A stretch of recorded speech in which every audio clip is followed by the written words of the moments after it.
party. Do you need an experience and not just some guy that's going to play a playlist? Make sure that you hire someone that can get the job done and take care of your every total request. We are Total Request Entertainment. For booking and contact information, call Eleazar Maldonado at 414-366-7102.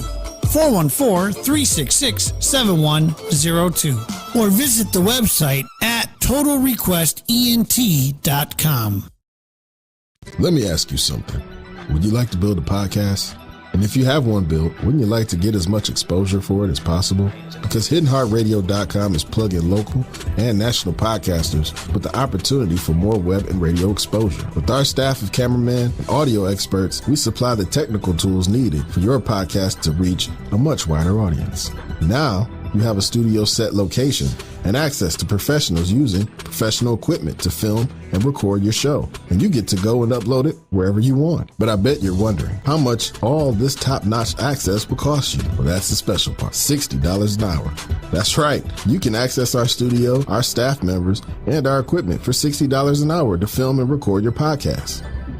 So let me ask you again. Would you like to build a podcast? Good. Call 414-366-7102. That's 414-366-7102 to make an appointment with Eleazar Maldonado to get you started. Check out your station on the World Wide Web. HiddenHeartRadio.com.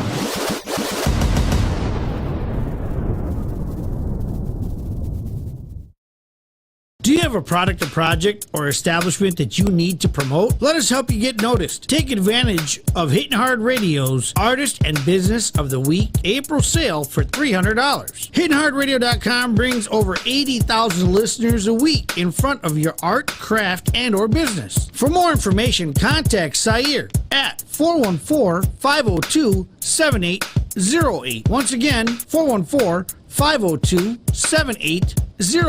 For all your advertising needs from the pulse of the city, HittingHardRadio.com.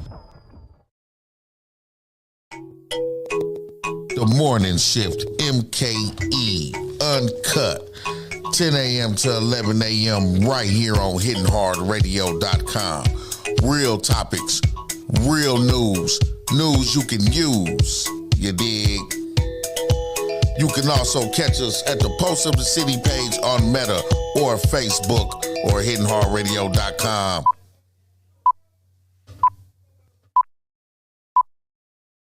Pitch control. The Morning Shift Mke uncut on HiddenHeartRadio.com. What you doing still in bed, man? Yo, you need to punch in for that Morning Shift Mke with Sair right here on HiddenHeartRadio.com exclusively from 10 to 2 p.m. Check it out, man. Rises, all those things you say to the folks you rock with in the AM, man. Hey, and you know the script ain't changed. It's always after, never before. You take care of your daily hygiene, man. You got to take care of that. Take care of that. Assalamu alaikum to my Muslim brothers and sisters. It's Tuesday, man. So I checked in with my brother, man, the Ram himself, Rick Aleem Muhammad from the Ram Report. We ain't had a chance to. You know, the elections came and went, man. Some people won, some people lost. So we're going to get him to break down the election results for us, man. Give us that black conscious point of view. Assalamu alaikum, Brother Rick. Walaikum salam, brother. What's the word? Eid Mubarak, bro. Eid Kareem, what's the word? Well, got these elections, and it seemed like the same people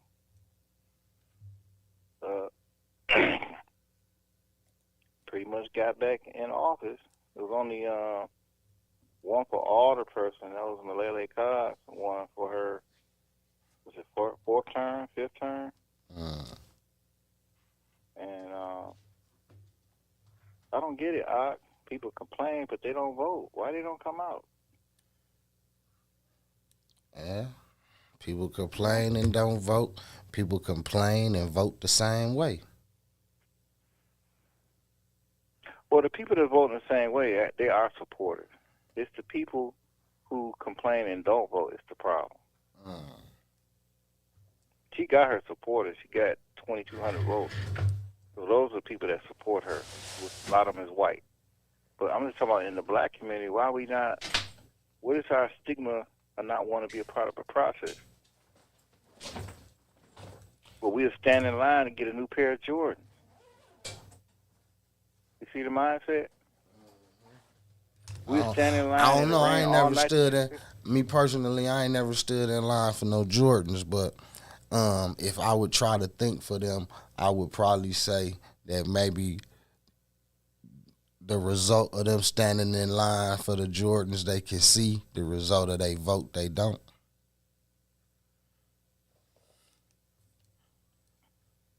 Well, because some people just, they thing is like, man, they don't feel it. They don't see how it matter because they don't feel it.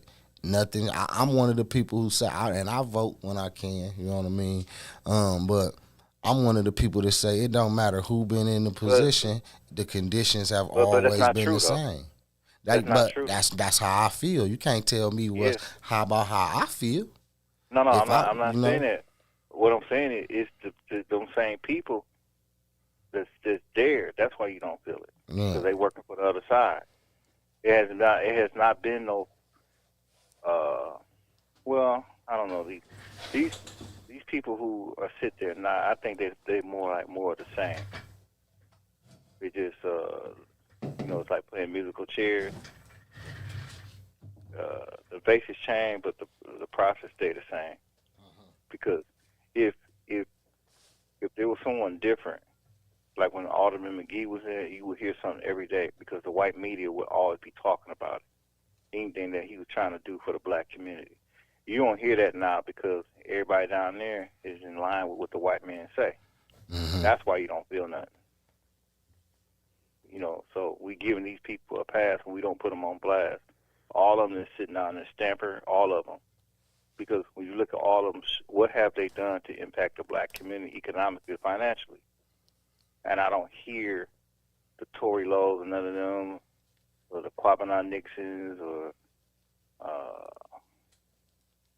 some other stations talking about that.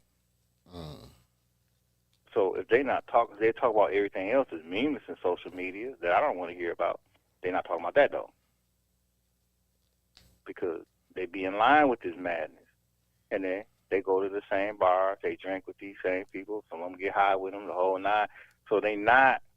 That's why you don't feel nothing, because there's no force to change the narrative. They going along and getting along. Mm-hmm. I don't see nothing revolutionary. I ain't gonna say radical. I don't like the word radical. We say revolutionary, which is change. Even on policies and ordinances change things. Mm-hmm. I don't see that. I don't see the mayor is working for the white man. Let's accept that now. He talks using a lot of terms and big words, but he's advocating for white growth. And he grew up in the hood. We don't analyze that. Yeah, you grew up in the hood, you did good grades in high school, you went to Madison, got a degree in political science, and you act and think white. Why it's not a narrative of that with some of these people that are doing these local podcasts? Because you got to get the narrative going locally to wake people up, talking about what they doing. And I don't see it. Mm-hmm. I don't see nobody in their 30s attacking these niggas. I don't. And they say, I'm hating. Oh, you hating. Get your old ass out. You know all that old nonsense, man. I don't want to hear that. You get blocked. I don't want to hear nothing from you. Right. You don't want that smoke from me. I'm trying to wake you up. I'll vote. Cat holding a Newport and saying, man, why don't you come on and vote? Oh, yeah, man, I'll be over there in a minute, man. Don't never come. Me and my mom went. It was raining that day. So I walked over to the poll. I was number 43. She was number 44, and we went at 3:30. Okay. Man, I was number 50-something, and I went right before they closed. Literally So 60 minutes before they close. I okay, was you was there an number, hour before they closed. The poll closed at 8 o'clock, and you was number 50 something. and I was number like 52, I think, 52 or 57, one of the two. But I was in the 50s. We hadn't even broke 60 over at Washington Library. That's where I go. Okay. So neither one of us was number 100. All right. So now we're going to talk to these people that's listening to the show that live in Milwaukee. Why don't you I don't want to hear the nonsense. I don't want to hear that. I don't want to hear that. Because it's working for the South Side. Them aldermen that represent the South Side, they getting stuff done. You live over there. Hey, but I'm hearing complaints over here too, though. So it ain't peaches and cream for them either. You know what I mean? They ain't happy with they aldermen neither. They just, we don't speak Spanish, so we don't understand when they complaining. You know what I mean? But I see a nice business district over there. But yeah, they, you know, they. But I don't see that over here. Hey, but you know, I can't even credit that to the alderman, the bid office, or none of that, man. I gotta credit that to the business owners themselves. You know what I mean? Yeah, but the business owners are using city tax dollars to facilitate it, though, and somebody's signing off on it. Now that's a whole nother topic and a whole nother show. Cause I've been it's not a good show. No, I'm saying let me finish what I'm finna tell you though. Let me finish. Alderman is the one that they hold his purse strings on that. Yeah, I hear you, but that's what I'm saying. That's a whole nother topic for a whole nother show because I've been experiencing things, working closely with some Southside businesses owners, dealing with bid offices and these city grants and things like that. And I done experienced some things with some Northside business owners. You know what I mean? That was dealing with them bid offices, them MKE pop-ups and city grants and things like that. You know what I mean? Like, and that stuff run way deep. Some of them ready to talk. Most of them just want to leave it alone. But yeah, it's a whole lot of robbing going on. Yeah, but what I'm saying is, the person that you put in that seat is supposed to be the advocate for that, regardless. Yeah, that's number one. That's number one because they do have impact on that, and I know that because the person that was the head of the bid office and the NID office, Ken Little, is a new person over there now. Him and I used to talk about it when he first took off. He just resigned from the office. He's doing something different now. But that's a lot of politics because them bid and NID offices, what they want to do is have tax assessments to raise money from residents and from businesses. And that's how you empower these neighborhoods. You get these taxes. That gives them a budget to do stuff. Because I'm dealing with the Harambe one right now because the 5P&A, we don't get a tax assessment. But the Harambe bid get a tax assessment, and it starts them out every year with a budget of at least $350,000. Wow. So people that be talking about, I don't be trying to hear that nonsense because I know what's going on. Because I done sat in these meetings when they try to force us to be a part of a bid, and we don't want to be a part of it. Yeah, I we done want to have seen control that of it, too. and they telling us that we can't get it. And Malele not advocating for us. I said, well, we got our own 501c3. We've been an established neighborhood organization over 15 years, and we can't get an assessment like Sherman Park is getting? Oh, because they white and Jewish. Okay, all right. I can't even imagine what they need assessment. It could be $500,000. So that means you got $500,000 of taxpayer money. You get $100 per unit. Like if you got a duplex, you paying $100 upstairs, $100, and they add it to your taxes, and you get that for that. And I forgot what the businesses is. The businesses might be $300, $350, maybe $400. You add that all together, and you get that sent to your neighborhood association.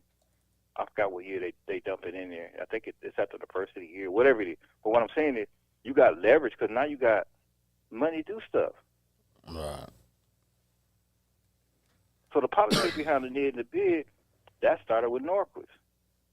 Because at first, community block grant was just coming out to your neighborhood association and say, okay, Brother Sayer, yeah, we see that you're the president of the group. What do you guys need? Well, we need to do something for the alley sidewalks, da-da-da. And you could get X amount of dollars. It could be $100,000, $120,000, whatever it was. and you could hire your own contractor to come and do stuff, and you control your own money. Yeah, I've been around this a long time, man. I've seen the evolution of it, and it go away from us. Bruce Hill got control of theirs. And when you start bringing it to black-white thing, white people jaws get tight, and they Sambos and Nervous Nellies and Uncle Ruckus Negroes come out against you. And you're always going to bring up this race stuff. But the alderman is supposed to be the advocate for their district. Yeah. And the business groups or whatever, the aldermen do the speaking for them. That's why they come out to these meetings. Okay, what you need? Okay. They can make one phone call and make something happen. Where you ain't got to do everything grassroots. Well, I got to do something grassroots to clean up my neighborhood, and I'm paying taxes for the Department of Public Works to come and clean up alleys and clean up lots. That ain't how government works. They was, oh, you need to get you some trash bags and paper pickers uppers from. You can get it from Home Depot. Why are you telling me to tell my neighbor to do that when you got people that work for the city Department of Public Works that work in sanitation? That's what they supposed to do.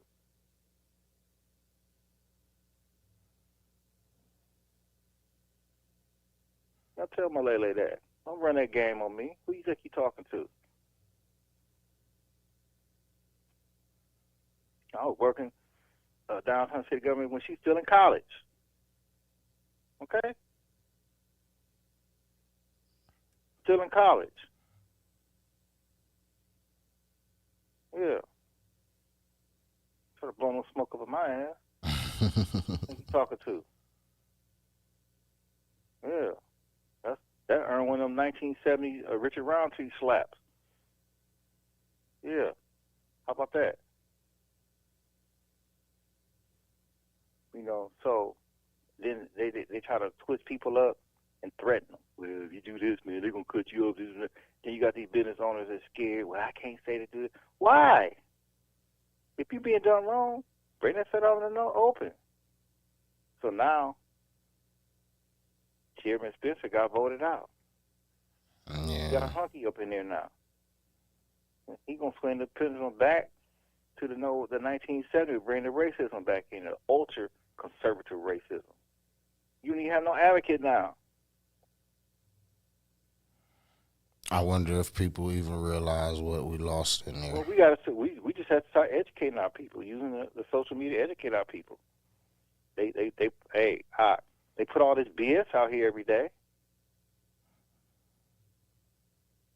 I don't want to hear about the baby mama having a problem with her baby daddy. You chose that. You chose that. He chose that. That's not news.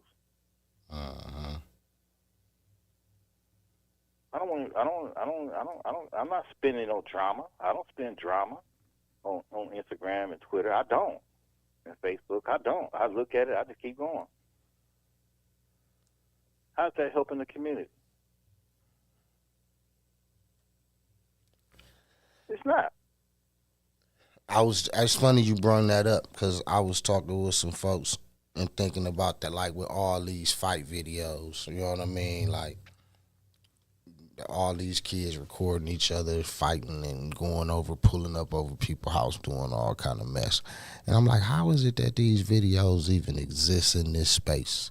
If we got fact finders and the Facebook patrol and all that, how is these videos could last? But you could put something up and say something about somebody political or something like that, and you be in Facebook jail for 122 days.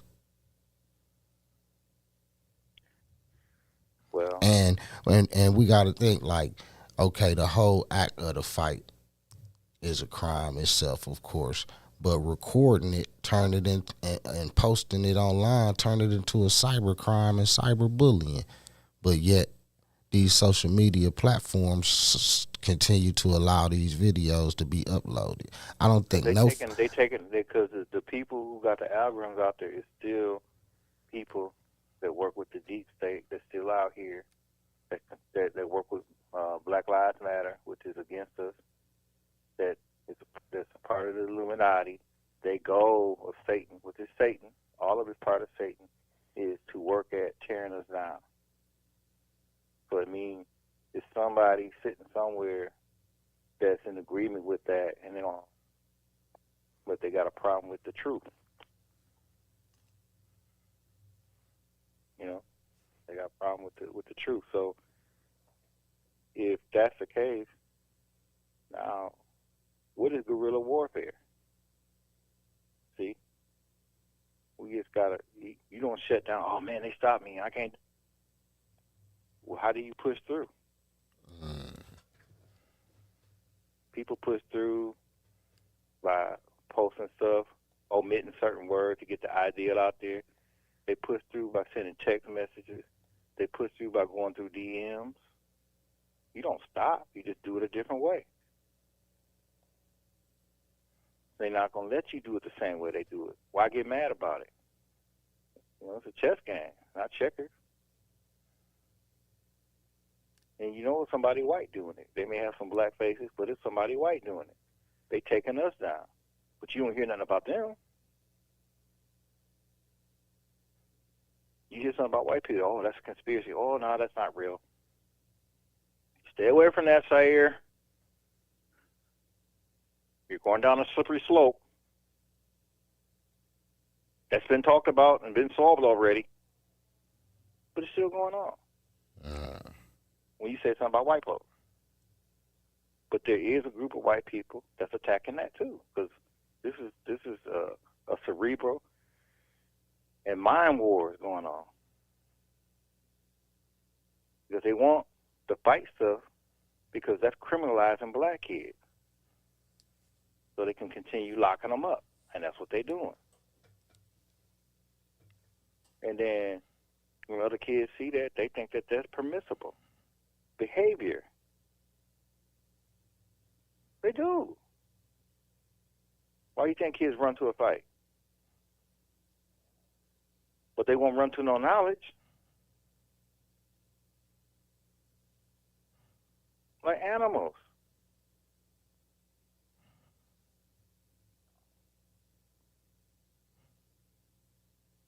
Yeah. Do you know what they're doing to us? Man, look. One of the big things right now in sports is a lot of these black athletes are reclassifying. That means they too old. So they let them reclassify one time, but they just had a white kid from Wisconsin Lutheran. Their basketball team win state, and he was 19 years old. He's going to be 20 next month. Still playing. So you 19, you playing with a grown man body playing against 14 and 15-year-olds.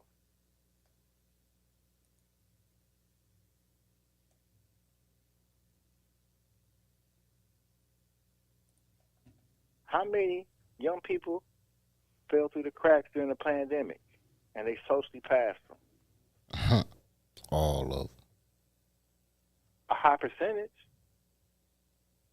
Because a lot of them weren't doing no work on no laptop or what they call it, Chromebooks.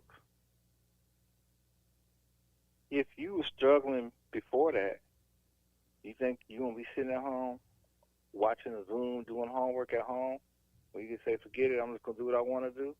That's by design.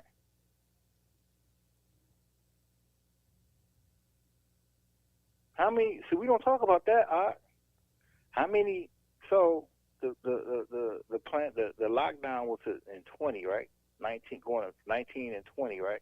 Well, actually, it was longer than that. It went like about 14 months, 15 months, because it went through the new year. It was about say it was 15 months. It went from like 19 into 20. Because we didn't have no Olympics. You remember? We didn't have no Olympics in 2020. They had the Olympics in 2021. See, we don't forget. I don't forget this stuff. We got all that got to be accountable because even though we say, "Oh, that's a positive event," no, everything negative impacts us double or triple sometimes.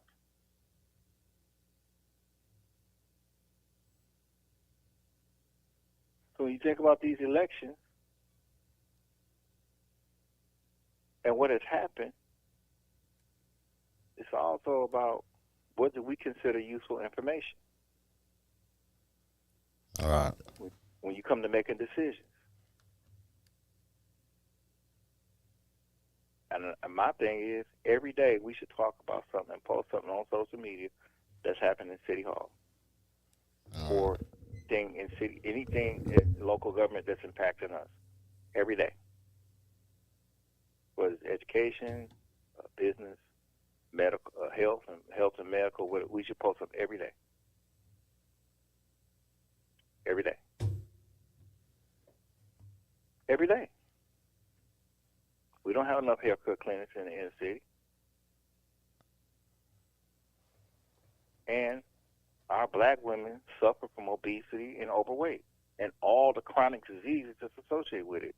Gout, heart disease, stroke, diabetes, breast cancer, uterus cancer. They lead the nation by gender and sex. We didn't talk about that.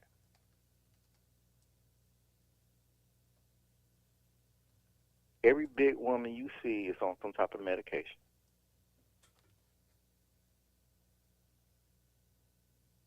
Because they're in some type of pain.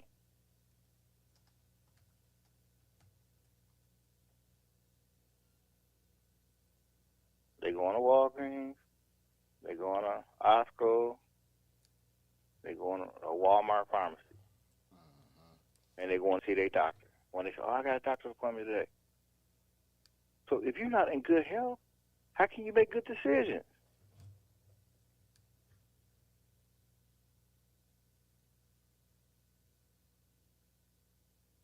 %80 of black women in America are overweight and obese. BlackDemographic.com. Look it up. It's black stats made by us, for us, with us in mind. That's a fact. 80%. That's 4 out of 5.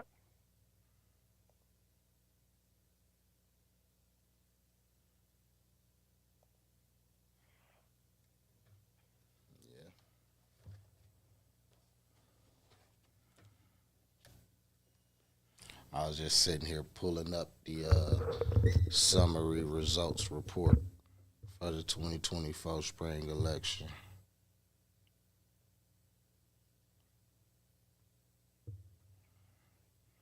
I was talking to Kevin Barnes, who has another show. Actually, he wants you to call him. He's talking about Crowley. So Crowley, he sided with the NPS referendum. Let's talk about that for a couple minutes. Okay. Yeah, I was watching last night. He had Dr. Carr on there. I guess they trying to get her up out of there or whatever. Right. So let's have a conversation. So the question number one is, $252 million is a budget shortfall. Mm-hmm. That's not necessarily money was stolen. It's more so how money is allocated and the number of charter schools versus public schools. Because NPS gives the charter schools money to operate. So the question is, if charter schools are not doing a better job than public schools, close the charter schools down. Because the public schools got way more resources. Because, you open up a charter school, you got to find a building. A lot of these buildings don't have no gymnasium, don't have no locker. They trying to make something out of nothing. The option one is to try to reopen a school that's already a school that's closed. But them schools, in some cases, are in bad condition. To me, if you get a charter school, you should have the money within 2 years, or you got a building that you can transfer to a campus. Or they shouldn't even let them get it. Mm-hmm. That's just me. If your academic scores in math and reading and English is lower than the public schools, after 2 years, they should shut them down.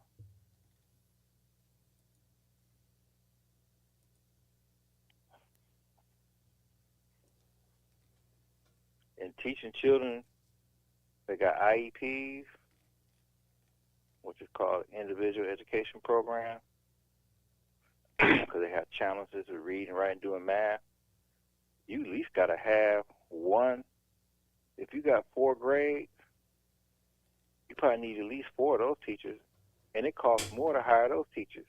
And a lot of times, that's why some of those schools only have maybe K4 to K3, because the only money they getting is the money from the voucher. I think if you say you're going to start a school K4 to K5, if you don't have a corporate sponsor kicking money, you shouldn't be allowed to get a school, because you're not going to be able just to make it off of just the voucher. It's not going to be enough money. So somebody like Manpower or Johnson Controls, these big outfits like that, even if the Milwaukee Bucks want to get involved, they should be saying, well, we're going to kick in $2 million or $3 million, something like that. If that's not happening, they shouldn't let them get a school.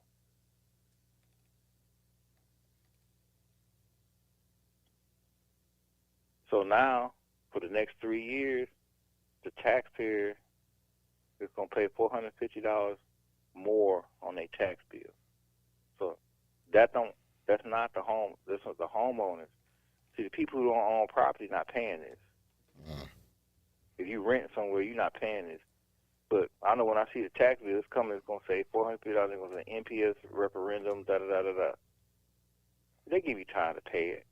But shit, my tax bill going up $400, it's going to be well over like $2,200, $2,300.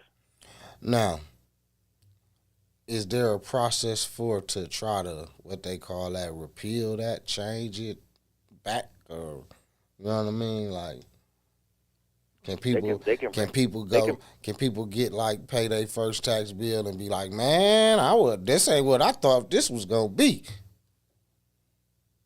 There is a process to try to reverse it, but where's the coalition of people that want to do that? I hear that it might be a group that's gonna challenge it. We'll see what's gonna happen. It's something I hear in the winds. It's not over like that. It ain't like, oh, it's over, you got it, shut up, sit down, take it. Ain't nothing you can do about it. It's not like that. Okay. It's not like that. So, right. And mostly, like another thing I was telling somebody, why don't we, like you said, you said a couple of years ago, is have a show where we talking to some of our young people.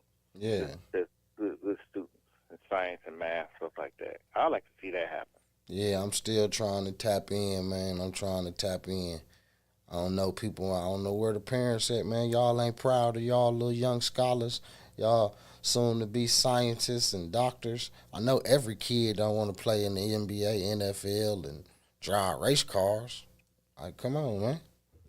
Where are intellectuals at? I think Chris Conley, that's a person you can contact.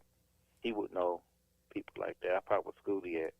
Chris Conley, he would know those students. Muhib Dyer, he would know. Those are 2 people I would contact.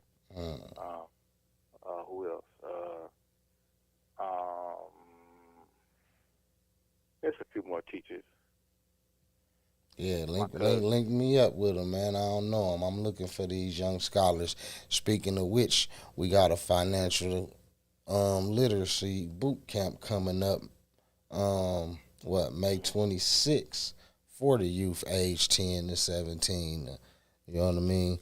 So okay. I'm trying to connect and deal with some youth that's doing things other than, you know what I mean, what we always told about, because Okay. it's time we highlight them, man. All right, I agree. And it's not a lot of that going on. Yeah. On no level. It's just not, we're not praising. Or the blacks is stuff that's positive. Let's get off this kid thing all the time. Yeah. I'm not with that. Because the opposite side is prostituting kids to make money. What about the black people in the community that's making impact in business and politics and stuff? Let's talk about them too. Right. In medicine and stuff like that. We got people like that here. Yeah. What about the adults? What about the brother that got the solid business that's fixing? He auto mechanic. He fixing cars. He don't get no praise. He don't get no praise. Matter of fact, black men here don't get praise at all. They don't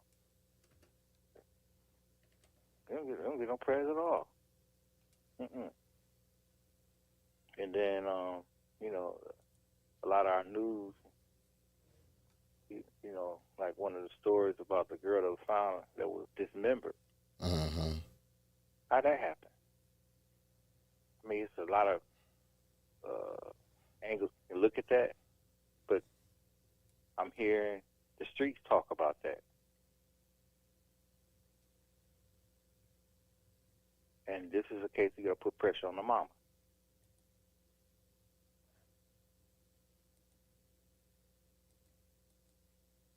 And she on the south side.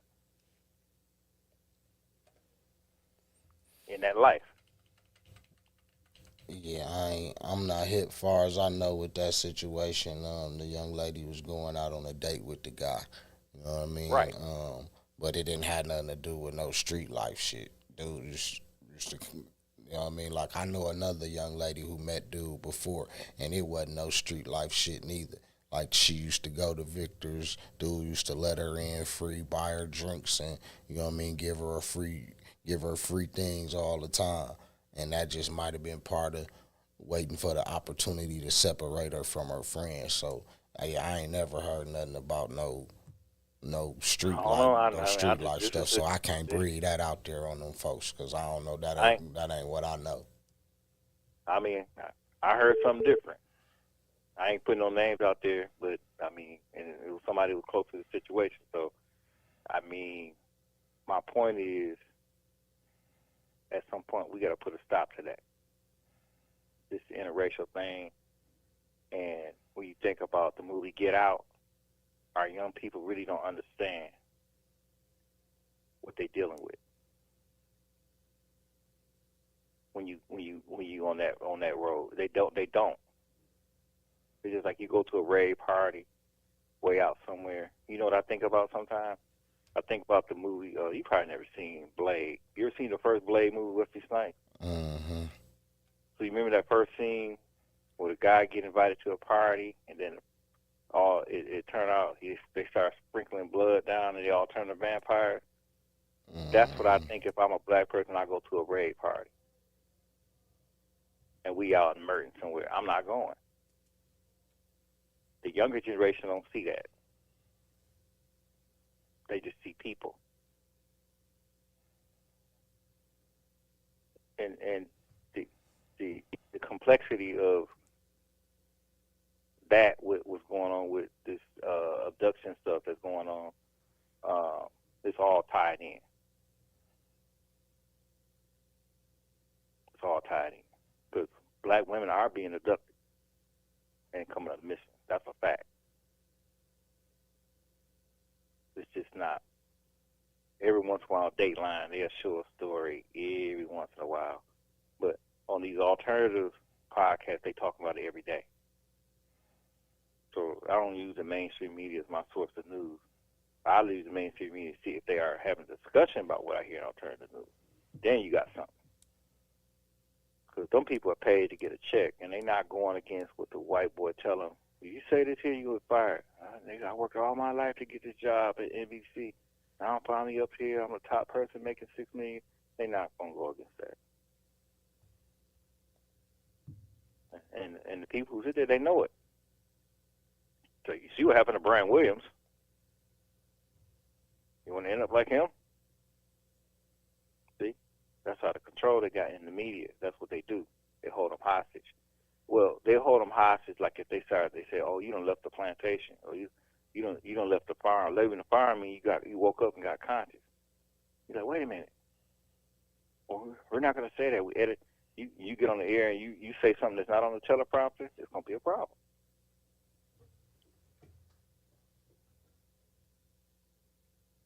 You know, same with politics.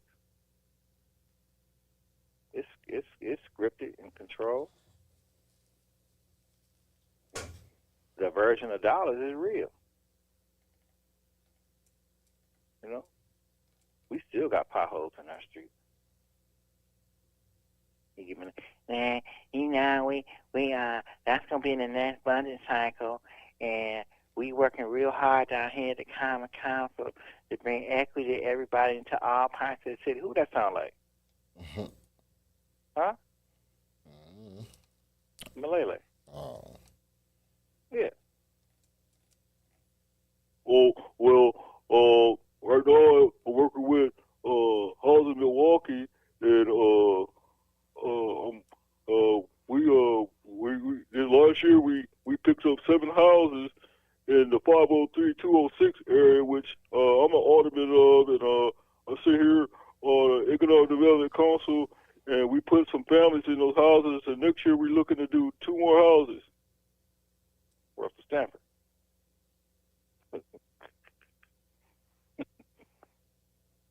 I'm only repeating what they say. Did that make me the bad guy? Some people say it do.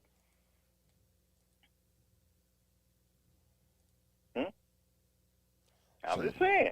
Somebody got to be the bad guy. You know what I say, to those people?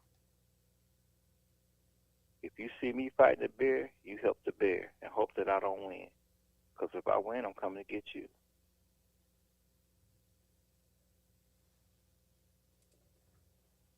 Can't say it no more plain than that.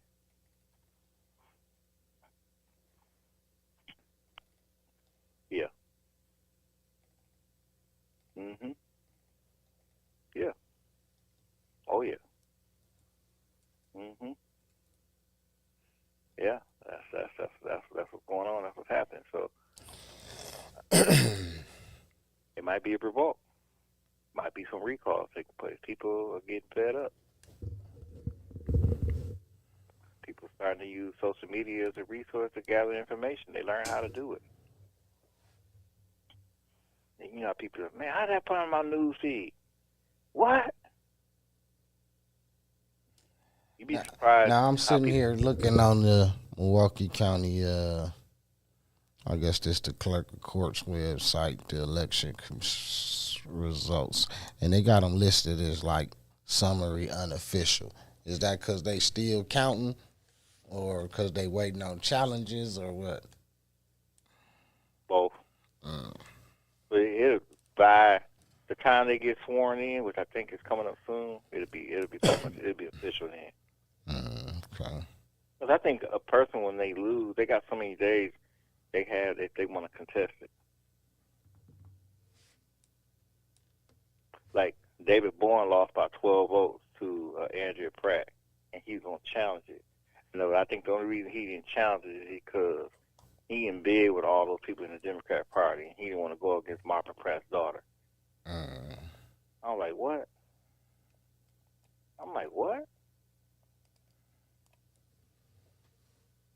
And they probably told him not to. Well, you know, you part of the party. You can't be going against somebody that's in the party with you. So that means David Bourne definitely is a Democrat because he used to be a president of the Democrat Party for the state of Wisconsin. You can't go against a fellow person that's in the party. Why not? I don't see a problem with it. Ain't that what the primary is about? No? I'm just saying. That was in that runoff spring election because Ashanti stepped down. And he should, if you lose by 12 votes, I'd do a recount. That's what they lost by 12? He lost by 12 to her, yeah. Well. Yeah, they were talking about it on social media. Vince, Tony, and all them were talking about it on social media. Oh, that's the other thing. People like myself and Vince, Tony, us being older, a lot of the younger people really don't listen to us like that. It's not in a disrespectful way, but like you and I have built a relationship over a period of time. It's been some years, and I could say some things to get you thinking. You may decide, oh, let me go look that up. You look it up, and you may ask some questions.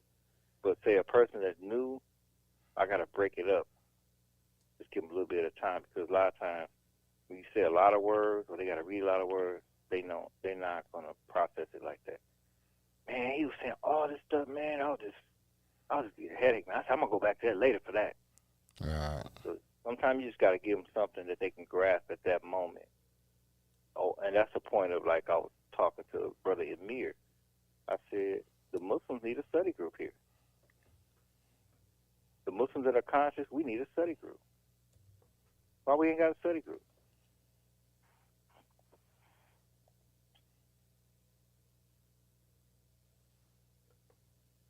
Why don't we? I think part of the reason is some of the people that be a part of it, they don't want to upset they upline people. Why you going over there? That includes the Nation of Islam, the Dawah Center, the Ahmadiyas, the ISM. Oh, yeah. Y'all got this radical group. They want to do such and such. No, we got a group that want to talk about the truth. Why that's not being sponsored? Why is there not a room where we can meet at?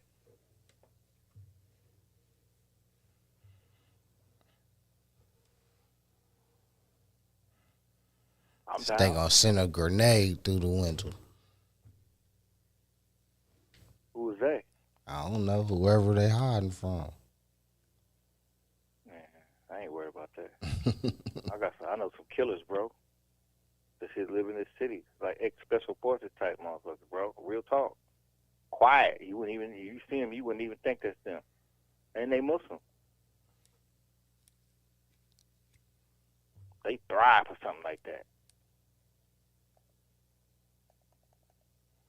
Oh, we got you up. They thrive for something like that.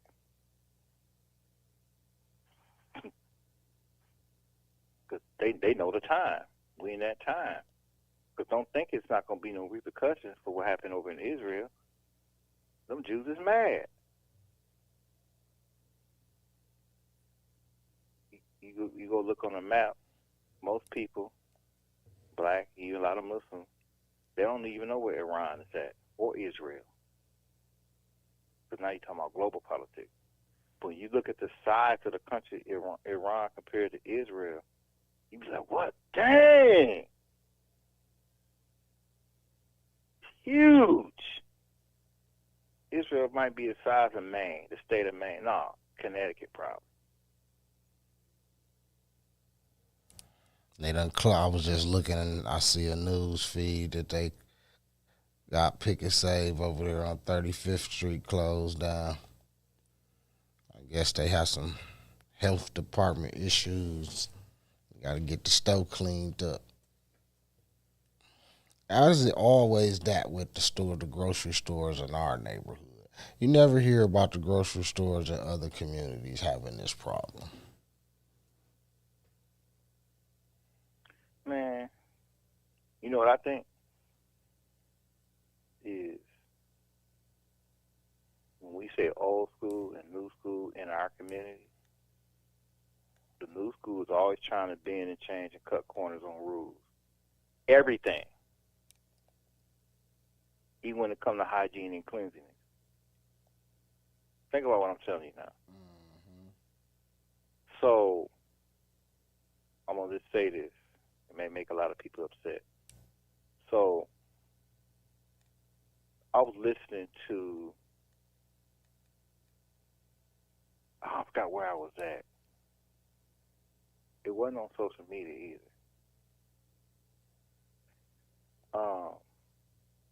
There's some women talking.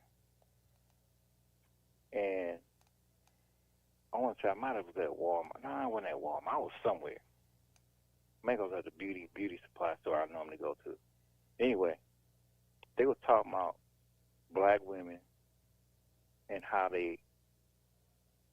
their house, the cleanliness of their house, and the odors that are in these houses. You know, like the smell of smoke mixed with weed and tobacco and dirty Pampers, trash not being taken out, kids' clothes smelling like urine, and the bathroom not clean. You understand what I'm saying? As a woman, if you can't clean your house, and then you come out that house, you're going to be a reflection of what's going on in that house. All right. So we're talking about savage, built like cave people. So if you're a single mom, you got 3 children, say like third grade, first grade, and a baby, the number one thing that you got to really do every week, you got laundry. Am I right? Mm-hmm. So if you don't have a washing machine to dry at your house, that means you got to make time. Say, I got to go to the laundromat. What if you don't?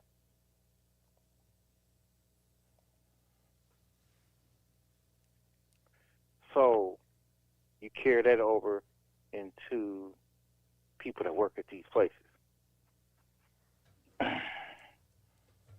Now you might be a manager or assistant manager. You got all the manuals and stuff that's there. Well, are you just there working a job, getting the hours and doing such and such? Are you cutting corners on certain things?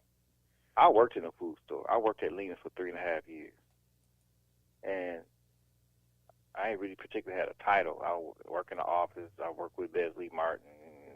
I told you about that story. But the point is, he showed me how to work in all these different departments, like dairy, meat, and all that stuff, what to look for, and why you rotate stuff.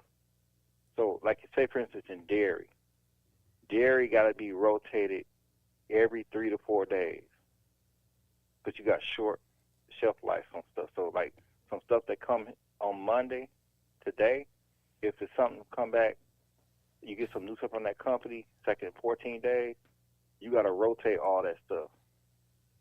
Or you got to mark it down, rotate it. You got to check the milk. Most time milk don't stay in a store more than a week, hardly. Well, the only time milk don't move a lot is when it's in the summertime when it's hot. Mm. You don't get a lot of people drinking milk like that. It's more juice and stuff like that. Eggs and stuff like that, you got to rotate. Cottage cheese, stuff like that. Meat, you got to rotate. You got to rotate. So imagine you got people there that cut the corners on that. Even when it comes to cleaning the store. So you clean the store at night. Back when I was doing it, was a mop. And you had a special solution you put on the floor. Because if you mop a store with a dirty mop or a sour mop, the whole store going to smell sour. Am I right? Yeah. So just imagine that person who's doing that is probably doing it at their house.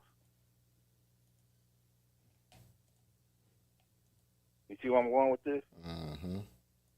So what about people that still trying to wash their clothes in the tub and they hang them up and dry? You ain't got a lot of that going on no more because you really don't have a lot of people washing clothes. You don't see people hanging clothes on clothesline. They use laundromat. But what if you're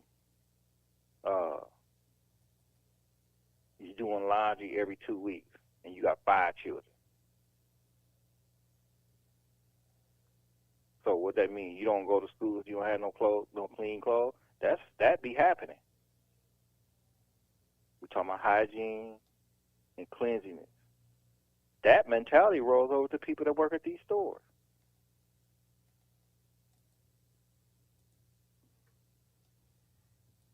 Yeah. It's a certain way you got to handle the meat department. It's a certain way you got to handle the grease trap at these fried food places. They come and empty that thing like once a week for that fried chicken and catfish and all that stuff. And when they open up that trap stink, bro. Well, yeah, I know it. If they 'Cause don't I get did it, when I was at Wendy's. I used to work at Wendy's when I was back in the Army. if you don't get it clean, And you run And then when water they through clean it, them, that right? gas come up out of there. That's Man, man, man, man, man. And I'd be like, that's one thing that stopped me from eating fried food years ago. I'm like, what? And with catfish, you can't use the grease again. Whatever you cook the catfish in, you got to dump it. And you can't cook nothing else in it. When you cook fish, you just got to cook fish in it. You can't cook chicken in it. right. They got a separate fryer. Fry none of that.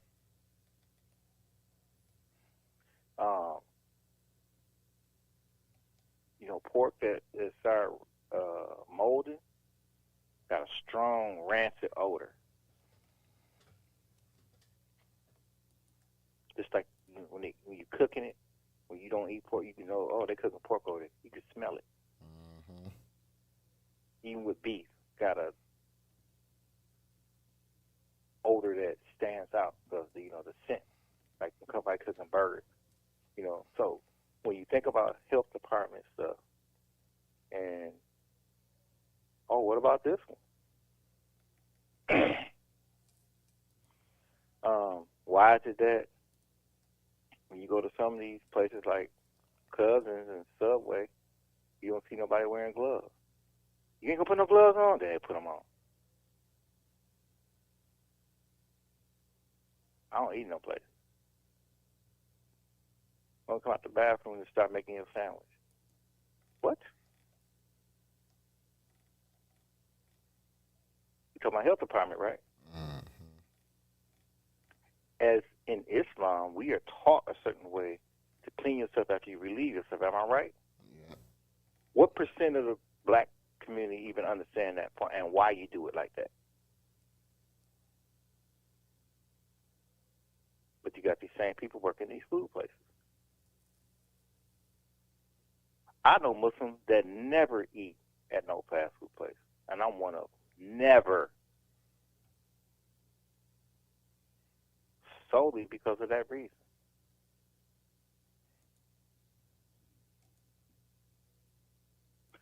When they go to a Muslim restaurant, whether it's Chinese or Arab, we know that it's halal. And in most cases, you can see the person in the kitchen cooking your food.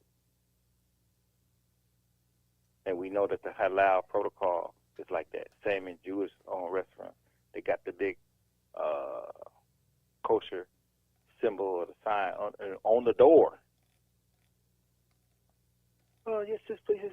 And in the Jewish community, the rabbi inspector, they come check every week. Every week.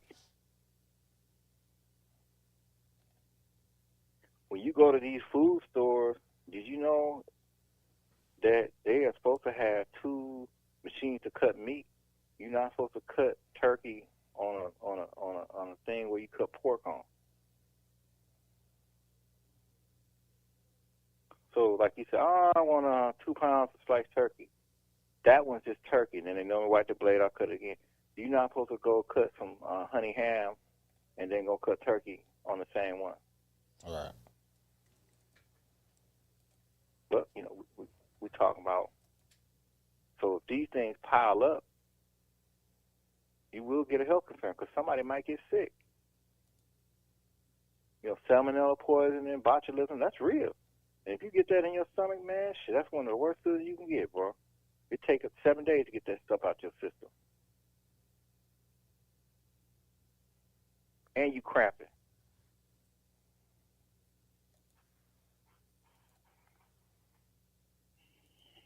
Like me, I remember somebody had bought pizza. I said, what you got? Yeah, pizza. Oh, we just ordered pizza. So they get no pizza that I like to eat. I said, well, just get cheese. The person, I don't know if he purposely didn't get it or whatever, because when somebody asks you, that's what I mean. Oh, I forgot. So they had cheese and sausage. They had pepperoni, cheese, and sausage. And you know what this Negro told me? What I should suggest doing? You know what he said? Peel it off. Man! I almost cussed him out. Oh, man, just take it off and eat. What? But that means he just don't understand.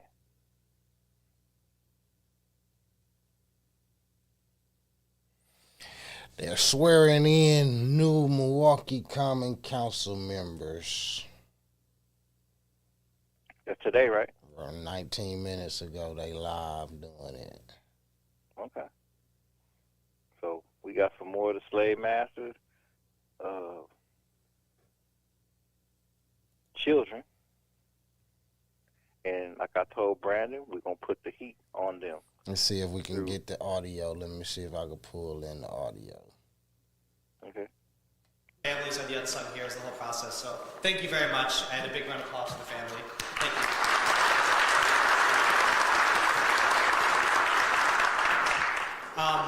And I also want to say a huge thank you to my staffer, Benjamin Jackson, who gets it done every single day and makes the office run like clockwork. So thank you, Benjamin. Appreciate it very much.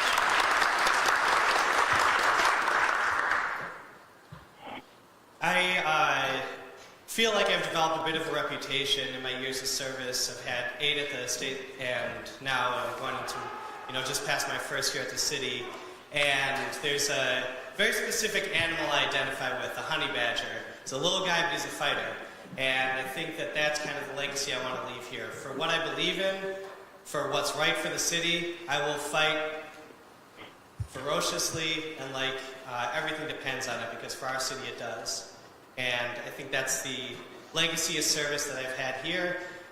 It's also my reputation on the basketball court. There's a good rule of thumb. If you're under 6 feet, you full court press and you shoot threes. And that's kind of how I live my life. So I just want to say thank you to everyone who put me here. Thank you. I don't even know who this guy is. Thank you to all my amazing colleagues who give me guidance. Some of the ones who've been here for quite some time. It's Channel 12. Well, some of the newer ones, some of them for most of my life now, like Ms. Charlene. And I want to say thank you to everyone for all your help and support. It's very nice to be here at the city where we're all in one team. We're all working for a better tomorrow for Milwaukee, and we're all in it together and working towards the same goals. Much better than my time at the state, I'll say that. So thanks again to everyone. Thank you for everyone who put me here, and thanks again to my family and my staff. Appreciate y'all very much. It's going to be a great 4 years.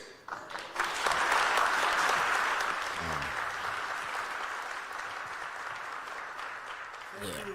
Next is Alderman Robert Baumann. Thank you, Mr. President. This is my 6th inauguration. That makes me the senior member of the Common Council as of today.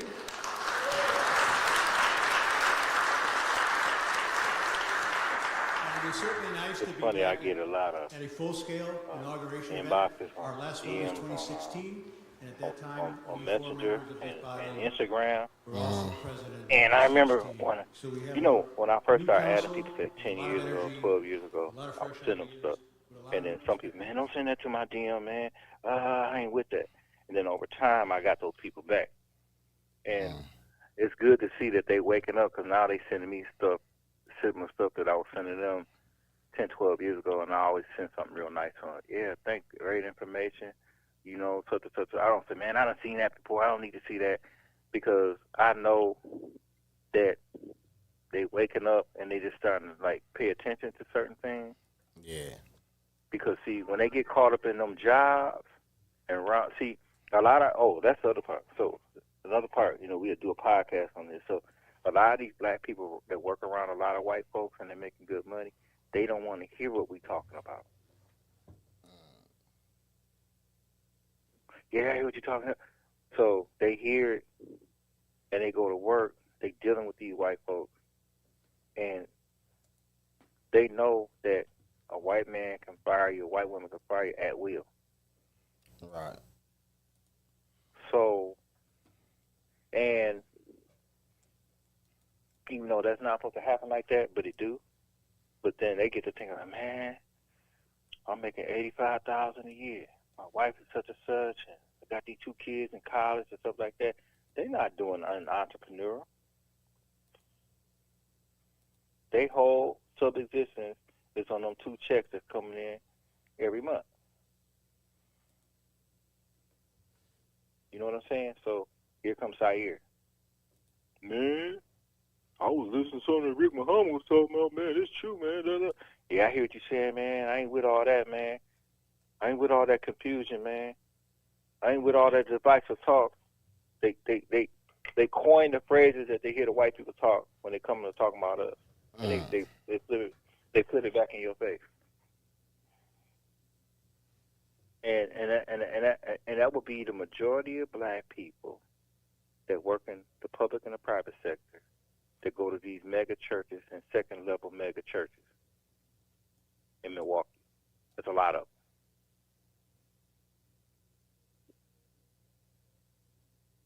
them. And they don't vote either. But if they do vote, they vote for the white man. See?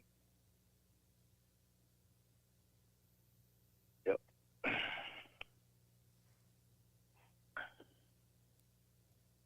They vote for the white man. And they want to see the white people be successful. Then when they see the white people, they say, "Oh man, we all doing this together." What?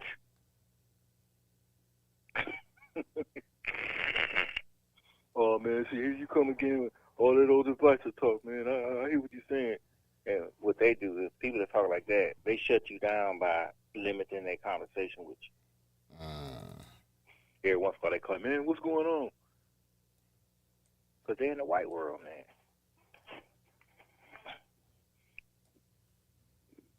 They're in the white world. You think about these white people here. Socially, the only time a white man and a black guy will mix is two places: at work, which they really don't interact with like that because they got so much unemployment, and when you go to a sporting event, whether it's a Bucks, Brewer, Packer game, where you go to an AAU game, outside of that, we don't interact with them. Do we? Not much. And most of us we don't do baseball. And it's a handful of us that go to football games. You know, if your child plays a sport, you interact with them. But outside of that, you don't hear no black people, "Man, I'm about to go down to the deer district and go down and do some drinking with such and such." Now, we ain't doing that. Nope. Not unless they co-workers. If that. Because some of us, we don't trust them. We don't want them to get to know our wives. Yeah. Well, you know, we good for, man. Hey, work is work. We leave them people there. Yeah. Yeah. They'll be like, "Oh, so you're Jack and I." It's like I used to tell the football kids when I was doing Little League football. They be like, "Coach Collier, where you gonna let us go stay tonight at your house?" I'm not. I do grown folk shit over here that y'all ain't got no business paying attention to. So that ain't gonna happen. Right. Well, I was just mostly talking about, like, with them, like, you know, they'll say some stuff like, well, you know, Mary and Jake they're having a cookout out in Merton this weekend. Yeah, you guys are more than welcome to come out. And I ain't going nowhere that's out in somewhere. then, so I seen that movie. Yeah. So the person so you know, you working at Manpower, and the person say that, and you know, a lot of them is good to be living way out in them communities where if it snow, it take 2 days for the snow to get removed. Because the guy who removed the snow, he got sick, and he got tripped. "Oh man, I can't get to the service road." They live in places like that. But when it's nice like now, you know, you got the rolling streams, and then they trying to explain to you how they live. No. What you do, you take 94 West, and then you get off at Highway 141. You go down past the BP station, and now you're on this service road that got gravel on it. You like, where do they live at? Then you pull up, they all out there. "Hey, I'm glad you guys can make it." Now you trying to figure out how to get back to the service so you can get home. And you kind of, I ain't definitely leaving when it's dark. All right. Yeah. All kind of stuff go left. You out there. Yeah, yes, I understand, but you came out here and John was still at work. Some problems with your tags.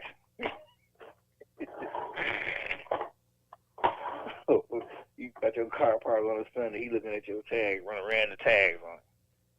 Hey, I done got arrested like that before. Right, man. We out here eating broth and stuff like that. I know. He did nobody else's car but yours.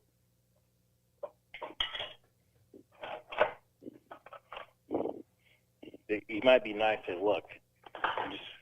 I'm just letting you know about it. Maybe you should go get that looked at tomorrow. Well, he even got ticket number today and everything. Yep. So that's how that is. That's how that goes. Yeah. That's how it goes. So we got 4 years of some new slaves. It's gonna be rather very interesting, man. I think we gotta move around with the camera a little more this year. Man, go bum rush City Hall, talk to some people downtown and around and in the neighborhoods. You know what I mean? Just do some something different. Something different, man. Just pop up on people, man, and find out what they know or don't know. You know what I mean? There you go. I like that.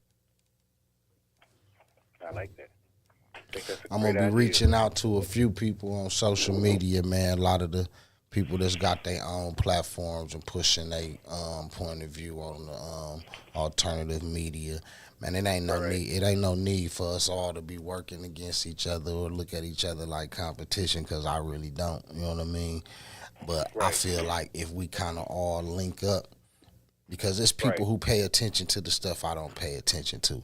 You know what I mean? And some of that stuff, no matter how hard I try, it just don't interest me. It can't hold my attention. I pay attention for a minute and then I drift off.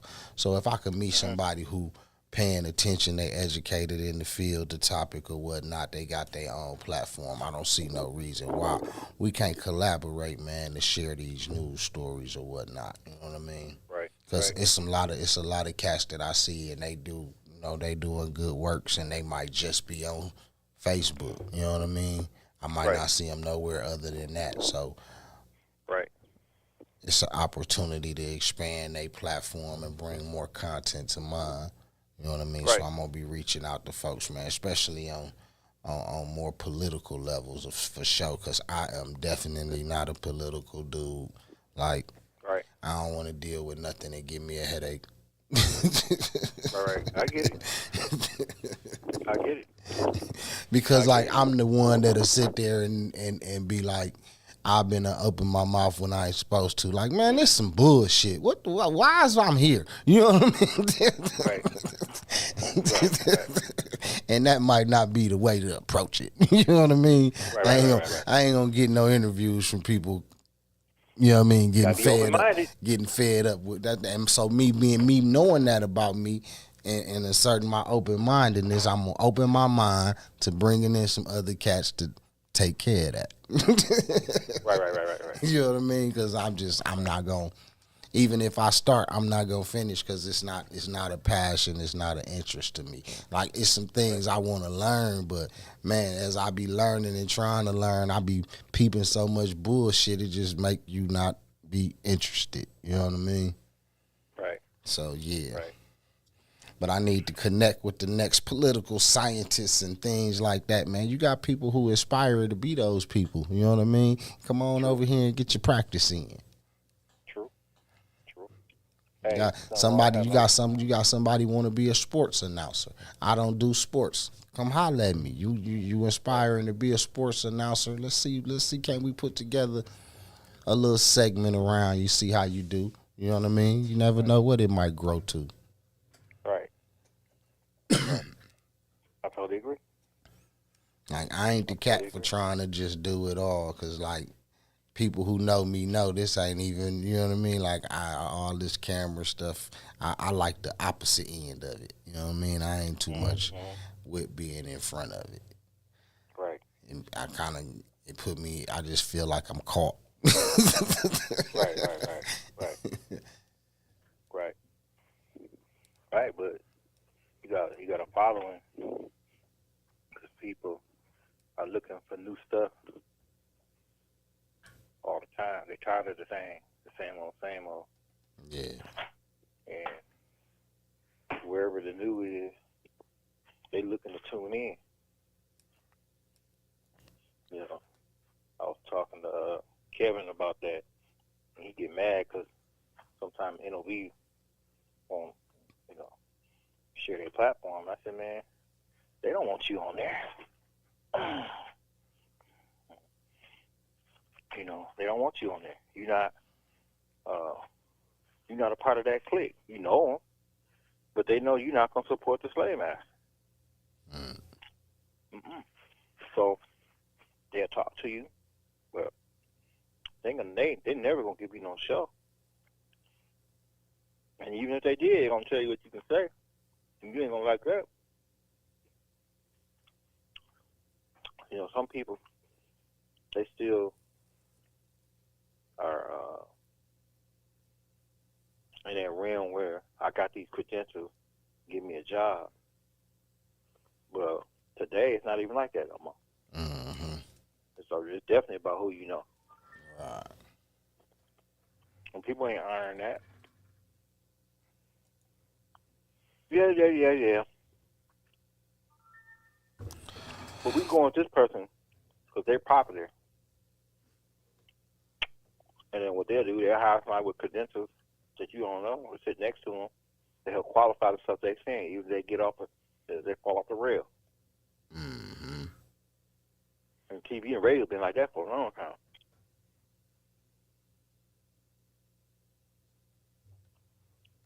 The person they hire is the main person, and the person they bring in a person to back them up with the facts. And we rolling.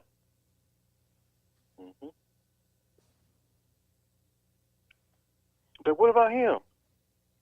He got a bachelor's in this and a master's in this certification. He look at you like, okay, and you know that's not what we want over here. You know, that's not what we want. So, like I told him, keep expanding your platform. You got a platform, Right. and that's what he's been doing. I said we need 2 talk shows. You know, we need yours and we need his, and just to get them big and running stronger with more content, build up more listeners. Because there is no black sports talk show. Right. It's definitely something needed. Because most of the brothers that listen to these white boys, and they be saying some wild stuff on the air, bro. Like they were going in on OJ, bro. Oh my God, I had to call in and check some white. Because you know they still say OJ did it. Yeah. They refuse to see the truth and making jokes about it. They cut me off one show because I said, well, OJ got acquitted, but Ben Roethlisberger, he's raping 15-year-olds. Is he on a pedophile list? Click. You know what I'm saying? Right. So you got Josh Giddey. He playing NBA basketball. He having sex with 14 and 15-year-olds. He's still playing. And you don't hear a white person give a peep word about him. Hey, because that's how they do, man. Even the people who be dead wrong, they, you know what I mean, they'll deal with that without the public, you know what I mean, if they even deal with it. But we see that all the time. They damn sure ain't going to deal with them in front of you. They ain't going to give you the satisfaction. But yet they talk us into doing it all the time to our own. But my thing is, the girl, 15-year-old, when he was dealing with her, everybody knew. He in California. Newport Beach area, rich area. So if that was a black person, the first thing they say, well, the state of California has stepped in, and we see a predatory law, a possible child pedophile. We're going to investigate and look into it. And next day, they show the next scene. They show the brother being arrested, and when they show him in court, he got an orange suit on. His arraignment will be on Friday, and the charges will be on Friday.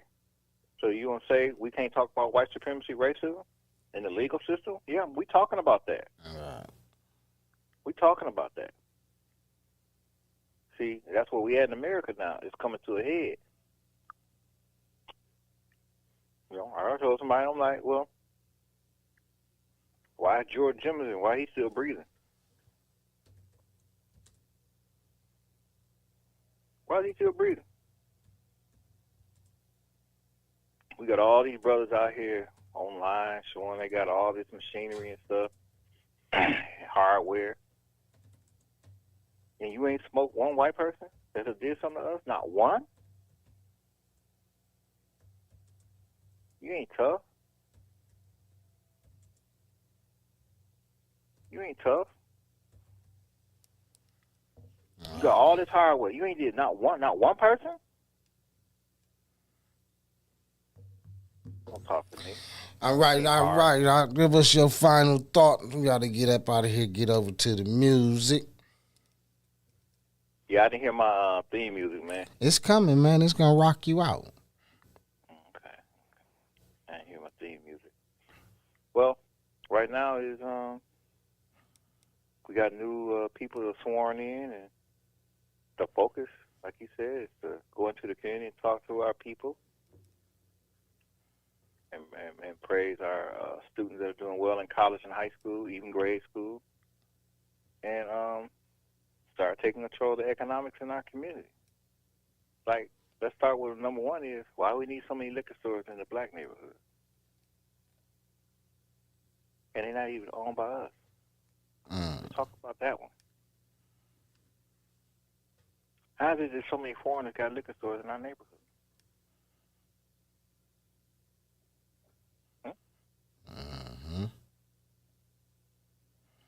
You don't have a problem with that? Remember the brother got shot and killed? Who is responsible for that? See? I bet it's more foreigners with liquor stores than it is black businesses altogether in our neighborhoods. But I bet it's more foreigners who got stores that sell liquor and beer than it is black businesses altogether in Milwaukee. I'd like to see the numbers on that.